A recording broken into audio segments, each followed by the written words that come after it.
This is a QTRL production.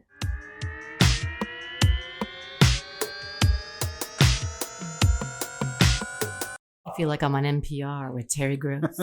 Can I call you Terry?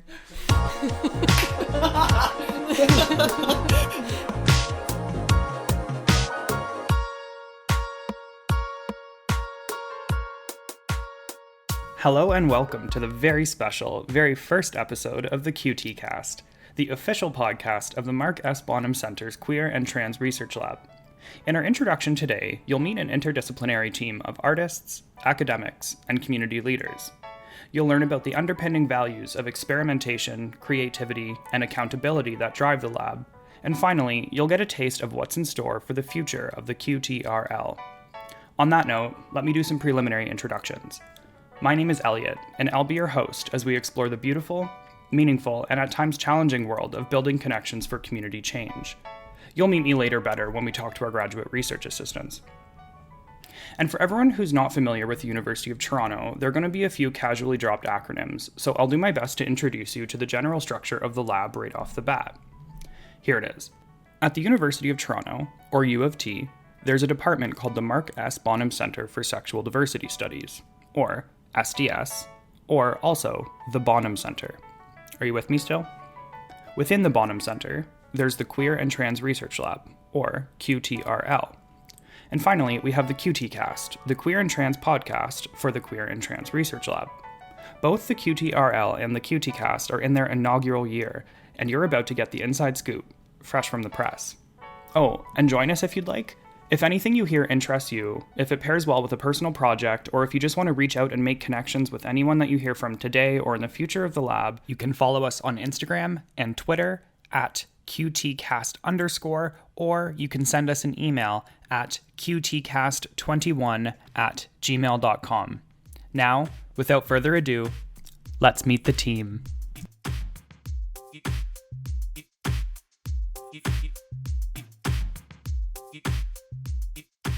So I'm Dana Seitler. I am the director of the Bonham Center for Sexual Diversity Studies and the professor of English at the University of Toronto. And I am the faculty lead at the Queer and Trans Research Lab. My name is Nikolai Attai, and I am the research associate and program coordinator for the QTRL here at the Bonham Center. And I have a PhD in women and gender studies, doing research in queer and trans experiences in the Caribbean and the Caribbean diaspora. Some really exciting stuff that I'm happy to share with the QTRL. Could you both just kind of introduce the QTRL, say a little bit about how it started, maybe outline some of its goals, and then if you want to just give me a few bits about what excites you the most about this lab. So a couple of years ago, we started having conversations at the Bonham Center in terms of how can we expand and what did we need and where were the gaps in terms of what we could offer. And one of the things that we really wanted to do was to make sure that we were being accountable to our communities, both locally, transnationally, right, in terms of queer, sort of an expanded notion of queer kinship to a certain extent. And so we wanted to create positions that brought people into the lab to do work that we thought was important. And so we wanted a postdoctoral fellowship to bring in emergent scholars in LGBTQ and queer and trans studies. And we also wanted to have an artist in residence so that people that whose work was particularly attuned to and invested in social change via, aesthetic projects could be part of the lab.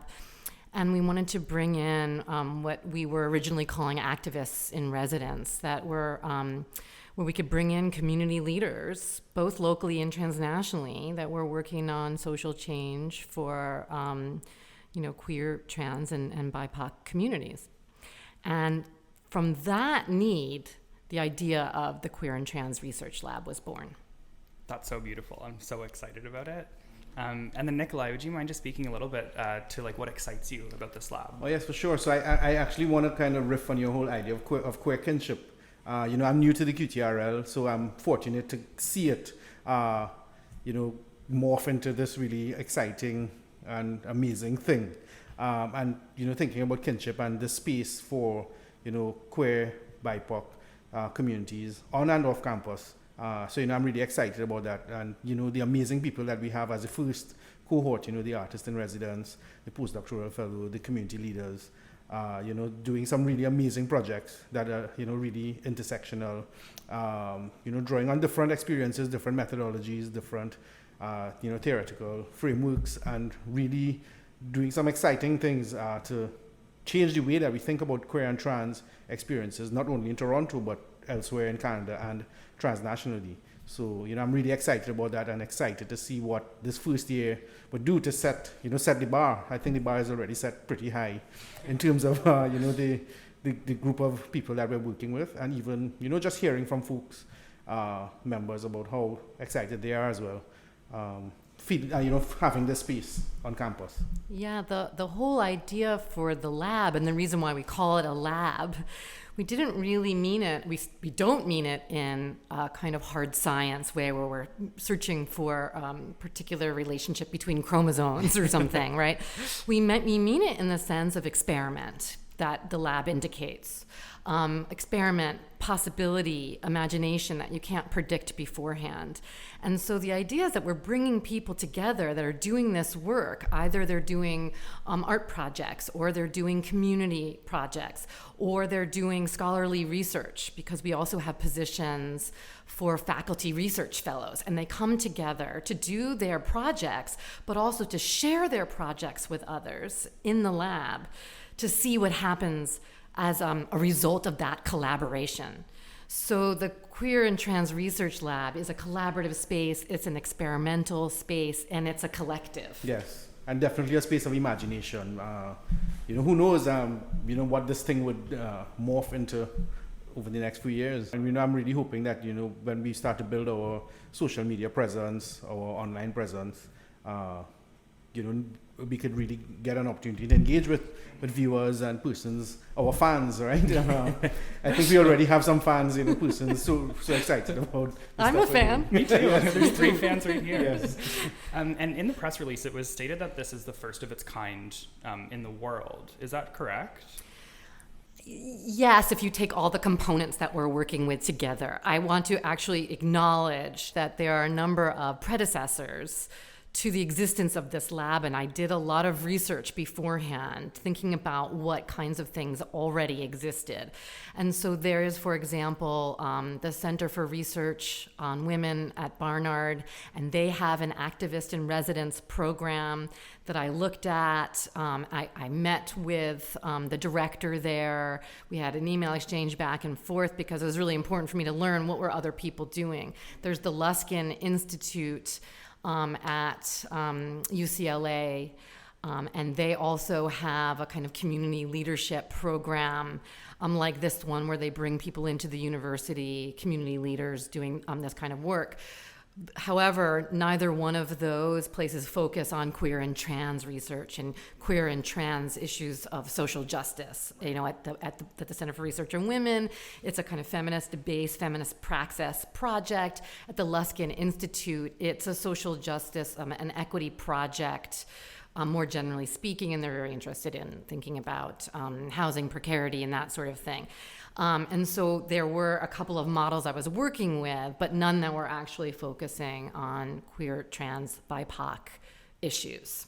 And I'm really happy to see something like this happening at a space like U of T, or in the global north. It reminds me, you speaking about these other models that we look to.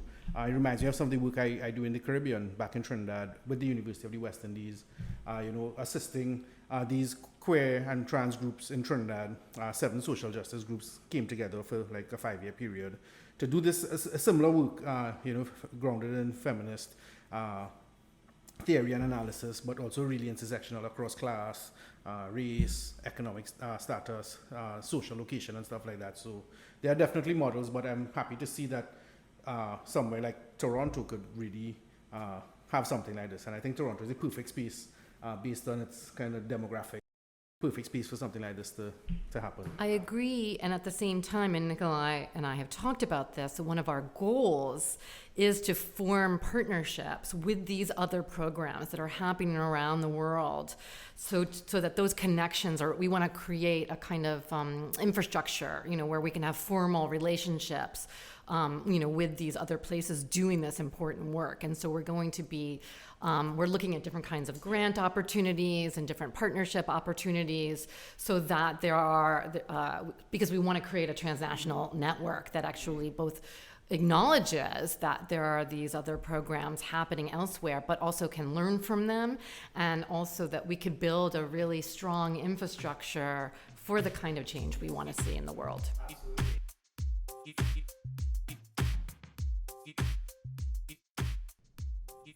Hi, my name is Teiya Kasahara. My pronouns are they, them. I'm a Nikkei Canadian settler based here in Toronto. I am an interdisciplinary artist working in the mediums of opera, theater, and electronics. I'm also a co-founder of Amplified Opera. I'm delighted to be the artist in residence here at the Bonham Center for the 2021-2022 season. And the project that I'm working on is called Little Miss Gender, which aims to explore the astringent gender expectations which are so closely tied to voice classification in opera. My goal is to challenge the operatic canon's dependency upon the quote-unquote Fach system, while disrupting the idea of voice categories, so I can offer a reimagination and a varied, expansive expression of sound through a transmasculine, non-binary queer lens. I'm thrilled to be a part of the Queer Trans Research Lab this season and to engage in really exciting conversations with fellow colleagues and scholars and other researchers within their respective fields, and just learn and grow as an artist. Sure. Well, my name is Elif Sari. I'm a sociocultural anthropologist, and I'm a postdoctoral fellow at the Bonham Center for Sexual Diversity Studies this year, and I'm also a member of the QTRL. So I graduated from Cornell Anthropology last year, and my work focused on queer migration. I work with Iranian LGBTQ refugees in Turkey who have been awaiting resettlement in North America. And I'm very excited to be here, and I want to follow up on my work with mostly Middle Eastern queer and trans refugees in Canada. I also want to work with queer migration organizations and different NGOs that kind of like facilitate queer refugees resettlement into Canada, and most of them are based in Toronto. So this is kind of the work that I want to continue doing as a QTRL member. What really excites me about this group is that, most of the time we work on different aspects of sexuality in different departments. And most of the time we do this work in isolation in our own home departments. And I'm really happy to be a part of this group because it's a very, interdisciplinary group, and it's always very kind of nurturing to meet other people who also work on similar questions of sexuality and gender by using different methodologies, different tools, and different questions. So I had the chance to meet other group members, and I was really happy to see how undergraduate students, faculty, junior and senior faculty, community organizers, artists, activists, and postdoctoral fellows like myself work together in the same space. Hi, everyone. My name is Jordash Elepan. I am one of two inaugural Martha McCain faculty fellows with the QTRL lab. I am from South Africa, and so my work engages primarily two areas. The first is Black sexual cultures, and the second is queer and feminist approaches to Afro-Indian studies in South Africa. I'm currently working on a project tentatively titled Against Afronormativity, Afro-Indian Intimacies, and the Queer Aesthetics of Race in South Africa, that examines the aesthetic and performative art practices of both Indian South African and Black South African artists It's a project that curates an archive of Indian South African and Black South African aesthetic practices as a way of reimagining Afro-Indian intimacies whilst critiquing the normative parameters of post-apartheid Blackness. Yeah, what else? One of the important things that drew me to the lab was that this is a space of possibility, a space to imagine otherwise. And I think these are very important political projects at this current historical injuncture that we find ourselves in. Hi, my name is Andrea Allen. I'm one of the other Martha McCain faculty fellows, and my research focuses on the experiences of Brazilian LGBT evangelicals in Brazil, as well as in the Brazilian diaspora. So for this study, I've been going to inclusive churches in Brazil, and I plan on expanding my research to look at churches and community gatherings of Brazilian evangelicals, Brazilian Pentecostals who also identify as LGBTQ in Lisbon and also in Toronto. And I think one of the important aspects of this project is really rooted in people's experiences of religious communities and how these communities can be at different intersections, whether it's the intersection between mainstream evangelical communities and queer evangelical communities, and also the intersection between queer communities and queer religious communities, because at times there can be disparate experiences and diverging, I would say, priorities. One of the things that has drawn me to the lab, and in particular now that I've met people and I've been able to see what people are doing, is that the lab seems to be, the inaugural group, it seems to be particularly interested in not just theoretically looking at queer experiences, but also looking at how queer people live, how queer people create, and how queer people imagine. And I think for me, that's particularly important to combine not just queerness as an abstract idea, but queerness as an embodied and lived experience.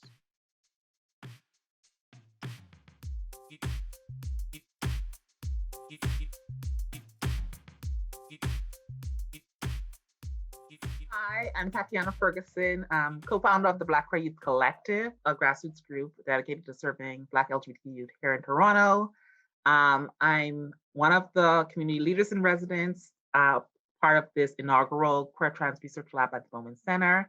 I'm so delighted to be here with you, Elliot, to talk about my project, which is titled Transcending Love, Rings and Things. Rings and Things is, I guess, the second rendition of another project that I worked on, Transcending Love, which had focused on self-love and journeys of self-acceptance for African, Caribbean, and Black trans women.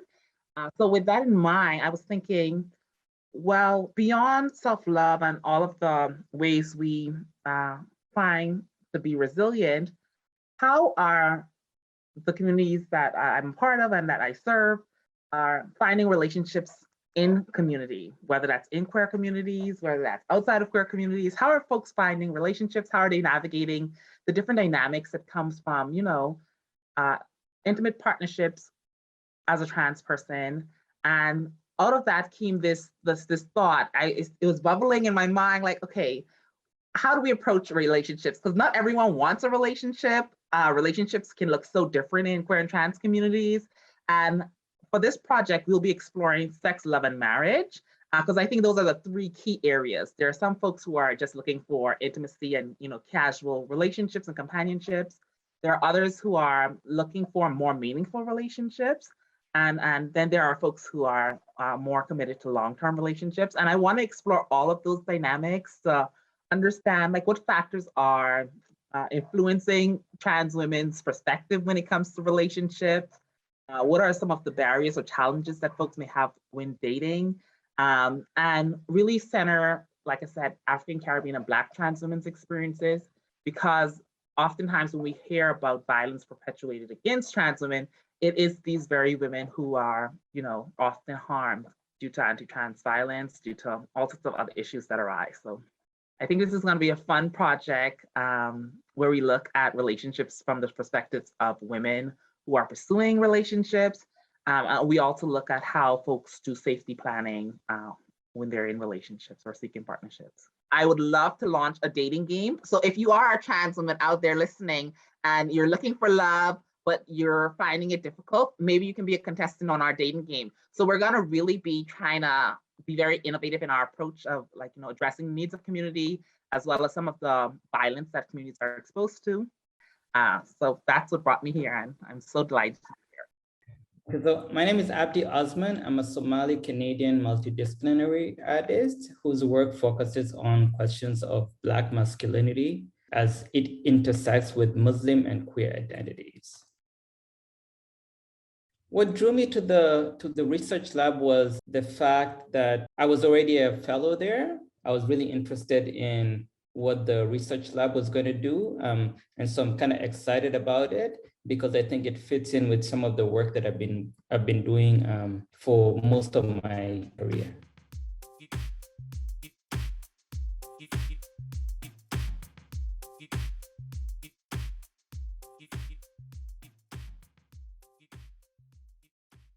Absolutely. My name is Monica Espiat Luzardo. I am a PhD candidate in both the Department of History and at the Bonham Center for Sexual Diversity Studies. I am currently part of the lab as a research assistant, a graduate research assistant, and I am tremendously excited to be working with Professor Allen on her work that's situated within Brazil and Black queer geographies within Brazil. So I think something that I often struggle with just within my own academic work, but also with just my being within academia, is a little bit of just discomfort, right? A discomfort that comes with being a part of a space of an institution that oftentimes has been a perpetrator of violence against the communities of which I am a part of. And I think that there's sort of an ongoing discomfort there. And part of what was really exciting for me about the lab is the opportunity to perhaps make that discomfort or continuing finding ways to make that discomfort productive, and to really find ways to continue ensuring that, I am and I remain of and for my community instead of and for the institution, really thinking about ways to collaborate and conspire. Yes, definitely. So I'm Ian. I'm also a third-year PhD student. My home department is Women Gender Studies in Boise, but I'm also doing a graduate program at Sexual Diversity Studies. So at the lab, I'm working with Dr. Daniel Grace, who is sociologist of health at the Public Health Department of Public Health at U of T, and I'm working specifically with him on his research lab called Center for Sexual and Gender Minority Health Research Lab. So why I'm coming to the center, I am a first action-oriented person. It's one of the things that I'm interested and I'm excited about this lab. It's the opportunities to engage in research opportunities like the sexual and gender health, where you can actually put forward recommendations and think through these really life-saving initiatives like harm reductions that actually help a lot of queer and trans youth and people who are on the streets or who are drug users or whatnot. So my name is Chido Muchema. I am a PhD candidate in the Faculty of Information and at the Bonham Center. I'm a graduate research assistant. I'm working with Professor Jordash Elepan, who's working on queer archives in South Africa, and I'm kind of helping him as he gets into the final stages of his manuscript. So I am a thoroughly interdisciplinary scholar. My work has always spanned multiple disciplines that sometimes don't, on the surface, quite come together. But I'm also trying to be a researcher and a creative writer. And it felt like the lab was a place where I could think about how those things talk to each other. Like I could ask the kind of expansive questions that I can answer through multiple disciplines. Hi again, my name's Elliot, and I'm also a graduate research assistant at the QTRL. My role here is to record, produce, and host the Qtcast, as well as manage the Qtcast social channels. So just one more casual plug. Find us at Qtcast_ and DM or reach out anytime. I'm a PhD candidate in the Anthropology and Sexual Diversity Studies departments, and my work looks broadly at queer and trans social media activism. I'm also a portrait photographer, a writer, and a co-host of Toronto's Do You Queer What I Queer podcast. Needless to say, I'm thrilled to be a part of this inaugural cohort.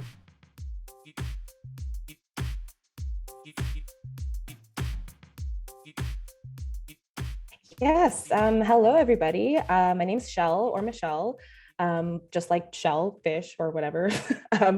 I am an undergraduate research assistant at the QTRL, and I am double majoring right now in women and gender studies and sexual diversity studies. So I really enjoy the sort of like interdisciplinary aspect of both of those areas, just because as a personally like multiply marginalized person myself, obviously, I found a lot of really validating texts, and I found a lot of really interesting material that I feel like is relevant to my life experiences and has helped me sort of like articulate my own experiences better, and in turn help others maybe articulate theirs in ways that they might not have otherwise had the vocabulary or like the theories or whatever, you know, jargon to do so. So yeah, I'm really excited to be here. Okay, yes. Hi, I'm Maddie.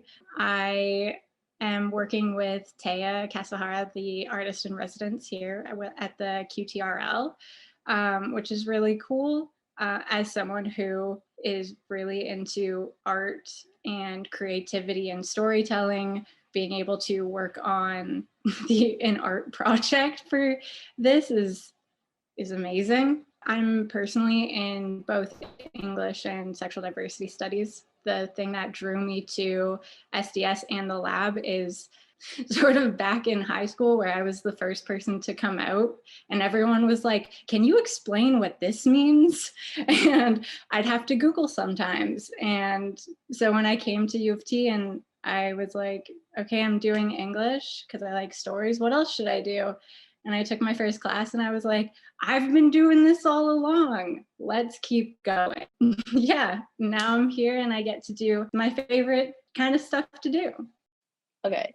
Hi, I'm Jade. I'm one of the undergrad research assistants at the QTRL. My main role is to support and be a research assistant. I'm working on a project with Tatiana Ferguson, who is running a mixed method community-based research project called Transcending Love Rings and Tings. Yeah, so I'm Ria and I'm a graduate RA, just like Jade. Undergrad, not graduate, not there yet. But I'm working with Nikolai Atai. So I'm kind of working with him right now and we're working on a few workshops with the graduate students, mostly about, kind of like the job hunt process after, you graduate. So that's kind of what we're working on. We've had a couple of meetings and a couple of ideas about some other projects that hopefully we get to do throughout the year. I'm also working on some archival stuff, so kind of just skimming, U of T's site, trying to find anything I can on QTRL, and kind of making sure it's all preserved in a really nice file so we can all look back at it and reminisce about all the work we've done. But yeah, that's what I'm doing. My name is Islandia, and I am a dissertation completion fellow at the QTRL. I am in my 5th year doctoral candidate at the Faculty of Information and the Bonham Center for Sexual Diversity Studies. My scholarship and research methods are grounded in my experience having been born in Mexico City, raised back and forth between Mexico and the US, and living most of my adult life as a lesbian queer organizer in Mexico City up until 6 years ago when I immigrated to Canada as a graduate student. The dissertation I'm working on is called Storying Mi Desmadre, Transfeminist and Queer Community Archival Digital Custodial Praxis in Latin America. Would you like me to tell you a bit about it? Okay, I'll be brief. So I develop a speculative pragmatic framework to study how lesbian and trans communities use histories of performance art and nightlife as well as improvised territories and the Latin American concept of memoria, meaning counter-hegemonic historiographic text that emerges from resistance movements, to activate archival and storytelling digital initiatives. I positioned the work of these community memory holders as critical interventions in the hegemonic modern colonial thought systems that sustain disciplinary knowledge, as well as in homo-nationalist discourse.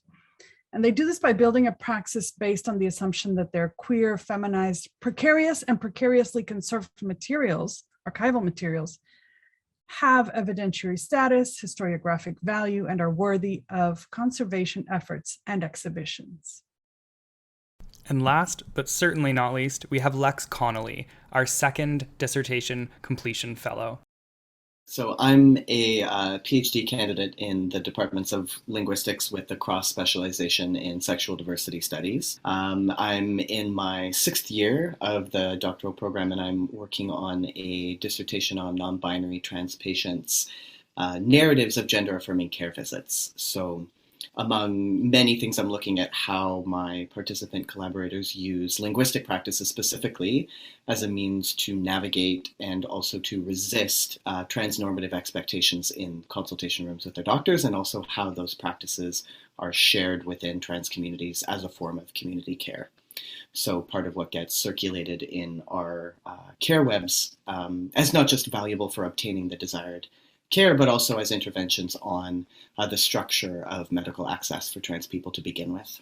And I am one of the recipients of the lab's doctoral completion awards, and I guess just a member of the community at large. And that brings us to the end of our extra special introductory episode, Meet the QTRL. Tune in next time for our first video cast, where you'll get an up-close and personal look at Abdi Osman's studio and current works. Please rate, review, and subscribe to us wherever you get your podcasts. Thanks for tuning in, and catch you later.